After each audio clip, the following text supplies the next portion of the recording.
Ngayong araw nga ay quality time namin ng aking misis. Kailangan namin mag-date mga mare kasi aalis ako papuntang Cebu. Bali dito nga pala kami kakain sa Mang Inasal mga mare. Syempre as usual mga mare naka-unli rin si Charlotta dahil ililibre daw tayo ng misis ko. Napakadami nga palang tao sa Mang Inasal kaya ayan nagkukulitan na lang kami sa gilid. After namin magkulitan mga mare ayan nagbayad na si misis. Ano pa bang magagawa natin sagot niya nga daw. Laban na number tayo.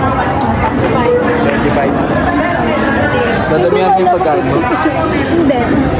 Kagrabe, kaganda Kaganda, grabe After nga ng ilang minuto mga mare, dumating na yung order namin. Syempre, pagsisilbihan ko yan, sagot niya yan Sabi niya pa nga sa akin dito, habang nagsiserve ako, ay sugar mommy ko muna daw siya. Kaya naman sabi ko sa kanya, sige, basta kumain ka muna. Masarap. So yun guys, kain tayo.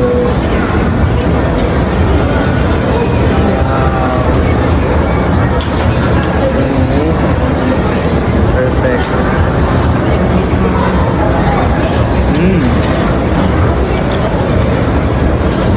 Sarap.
Guys, ganito kasi yung tamang pagkain sa Mang Inasal. Ayan, kukurot ka, tapos sausaw mo, tapos lagay mo sa rice.